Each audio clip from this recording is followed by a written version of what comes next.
Nicolle Wallace hit the nail on the head once again. This time, it's media versus reality. The media versus what the people want. I want you to listen to her, and then we'll take it on the other side. It's all, quite a big deal what everyone's going through this week looking at Afghanistan, and it's a complex dilemma. What we have planned tonight is where you made such a clear point about where the public stands, and I was watching you. This was when President Biden was making that first address to the nation this week. So we had this teed up, and then I said, well, let's play it for Nicolle here. This is what you said. 95% of the American people will agree with everything he just said. 95% of the press covering this White House will disagree.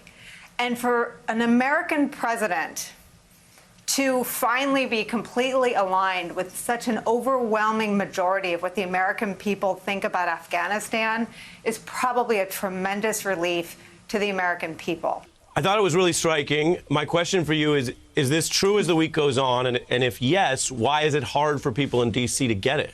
I don't want to blame either side of the equation. But there are different considerations. I think the national security establishment, including current and former national security officials, will always look at pre-9/11 Afghanistan with trepidation and trauma. I talked to Mary Trump today. There's real trauma there in looking at the history of Afghanistan. Now, there's all sorts of other history that suggests that a military operation was doomed for failure, and that might be the history that I think President Biden relies upon. But regardless of all of that, the American people lost enthusiasm for this effort more than a decade ago. And so my old boss was still president, and rallying public support for the faraway effort, there was always a little bit more for Afghanistan than Iraq. But this, too, was viewed as an extremely difficult place to put our men and women. And I mean, I said it there. I stand by exactly what I said. If anything, it's borne out as exactly the dynamic. And I'm sure you see on social media, our viewers are enraged. They feel that this is a pylon. Now, responding to just those reactions is the gateway to something resembling Fox News. We stay on the story and we cover the facts. And the White House understands that. But the White House feels that this dynamic is also very true, that this war-weary public is with them.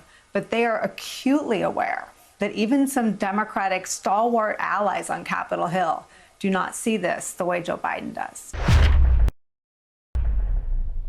Yeah, they may not see it the way Joe Biden does, but that's not important. As Nicolle said there, for once, it figures out that the president is aligned with the Americans as opposed to with the military-industrial complex. Whether that stays longer, because we know he was always against staying in Afghanistan or escalating in Afghanistan, but he hasn't been, let's say, the most, I don't want to call it a pacifist because we all defend ourselves, but he has not really objected to a hell of a lot of military operations. So we'll see if America is entering a new zone, a new way of being, where we don't just look at that we are the mightiest power on the earth to solve problems, but that we can actually negotiate out of problems. Because after all, if one thing the Taliban showed is that you can have all the power, the nuclear bombs and anything, but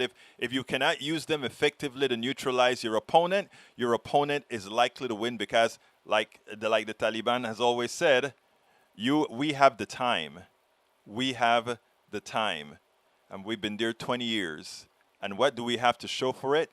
We left there to oust the Taliban, and we're leaving there with the Taliban about to take entirely and full control. We spend a lot of time deconstructing the news, trying to parse it into a form that everybody can understand. We try to find those little nitpicks where it flies above the fray, etc. If you really like these videos that we do, I want to ask a big favor. Please go ahead, number one, subscribe to our channel, and number two, please join if you can. Thank you so kindly for watching. Keep watching. Please remember to share. We must populate the entire internet with our progressive message, a message that we know is what most Americans say that they want. So help us, please join.